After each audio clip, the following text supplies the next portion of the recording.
Tapos maylong malambot. May aso kaya dito?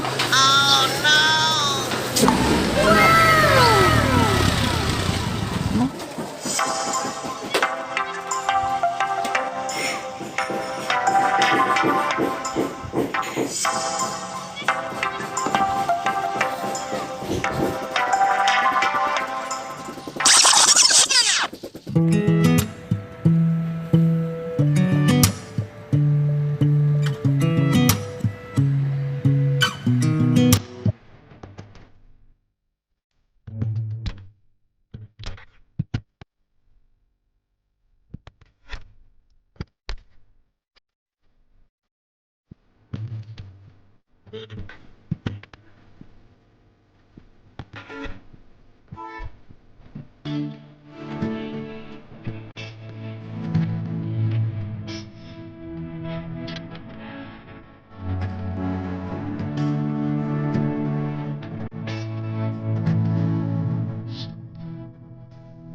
Boss ka na.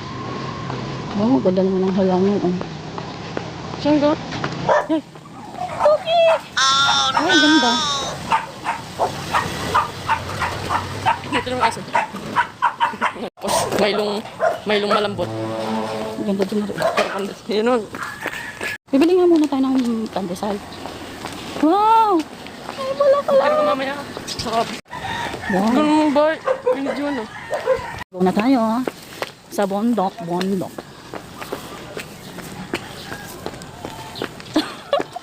Ano, hingal ka na agad? Konti pala itong inaakit natin.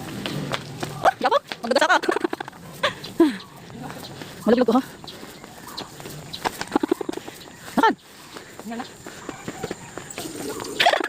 Dini. Oh. Ano ko?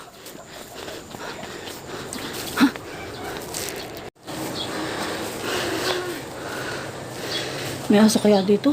Oh no! Tulugan pa.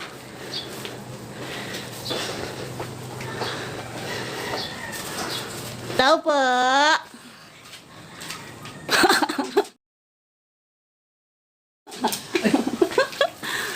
In muna, tapos sayaw. Wala akong ipit. Yun, may alaman na naman kay mami. Sa Inarawan, naghakot ako ng San Francisco. San Francisco, paano pili mo nga? Oh, ayun ang madali-dali. Madali-dali hing-in. Pagka ako may nakikita. Hello, tita! Tita, oh, plantita din, oh. Wow, ganda naman ang sofa. Maganda kaya ang sofa.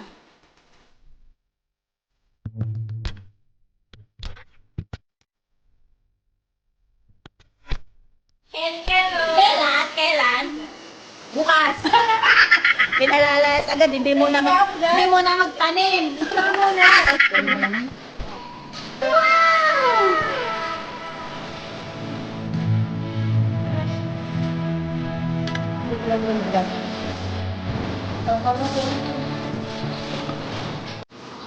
Naiiyak ako. Meron kasi mga tao dito sa amin. Nagagawa ng ano, CR. Project namin magkakapatid.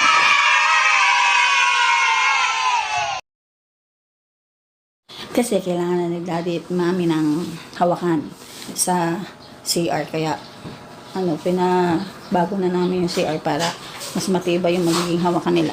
Kasi nahihirapan na silang mag-CR. And, babalikan ko na lang kayo mamaya. Magtatanim na ako. Pakita ko na lang sa inyo mamaya. And, hindi na ako mag-video kasi maingay. Tsaka nahihiya ako na. Oh, nararagi pa yan?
minutes later.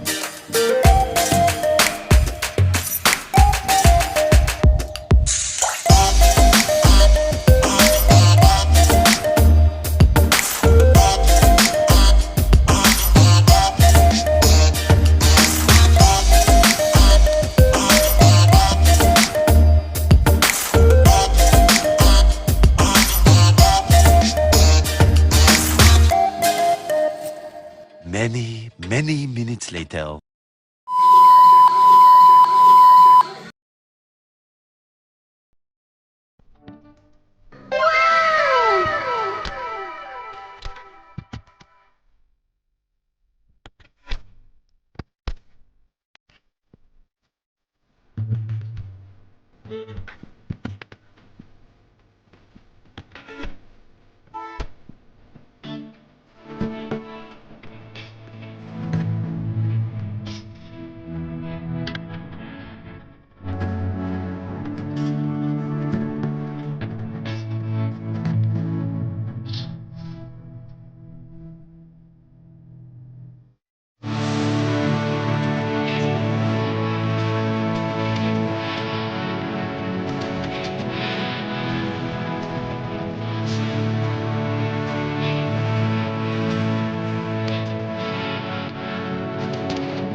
Sobrang sakit na ng paa ko.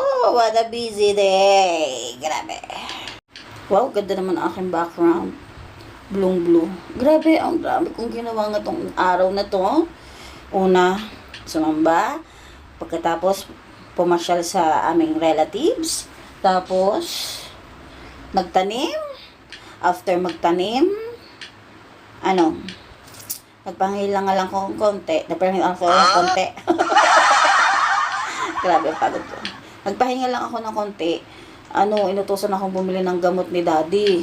Kasi pagod siya, saka busy siya sa kanyang pagawaing CR. Tapos, bumili na rin ako ng mga anek-anek. Nakita nyo nga kanina. Tapos, pagkarating ko, dahil hindi nga natuloy kahagabi, Dahil pinatulog na kami kagabi. Dahil pinalayas na kami sa kabilang bahay. At tutulog na daw sila. Kaya yun, hindi na ako nakagawa ng kusina at ngayon ko nga yun nagawa. Tapos bukas, yun nga. Nagawa ko ngayon. Tapos, magpapahinga na muna tayo ngayon. Bukas, may gagawin na naman ako. Tayo ay, ako lang pala. Yung kwarto naman ni na mami. Kasi may natira tayong wallpaper. Yung division kasi ng room nila, wala pang pintura. Kaya, yung tira nating wallpaper, gagamitin natin doon. Tapos, medyo bitin nga pero okay lang. Tapos, arrange ko ulit yung garden. Kasi, meron pa akong hindi na ilalagay doon, yung mga bato-bato. Hindi ko pa nalalagay. Pero, yung arrangement na yun, temporary pa lang. Pero, yun ang nagiging talagang pwesto nila. Kasi, hindi pa nga sila buhay na buhay, mga lanta pa. Bago umaraw bukas, papasok ko na ulit yun sa dati naming garahe. Naggarahe na ngayon ng iba, ng motor ng mga boarders. Ililagay ko muna siya doon kasi hindi pa yung pwedeng maarawan. Talagang vinidyohan ko lang. Ngayong ilalagay muna natin yung mga bato para makita nyo na yung magiging kaayusan. Tapos, aasin ko na ulit siya doon. Tapos, abangan nyo meron tayong mga friends na inimit bukas. Kasama daw si Rapa. Pupunta tayo sa Vian. At abangan nyo na lang kung sino-sino ang ating mga kasama. And kung saan tayo pupunta. And, tutulog na kami. And that's all for today's video. Thanks for watching. Bye-bye! Grabe. Ang aking Kyotex. Hindi man lang nag-isang linggo. Nag-manicure ako para maglaba, maghugas ng plato, magtanim. Grabe na to! Yan. Kala ko naman tatatag, may uuwi ko pa ang aking kuko. And, bye-bye!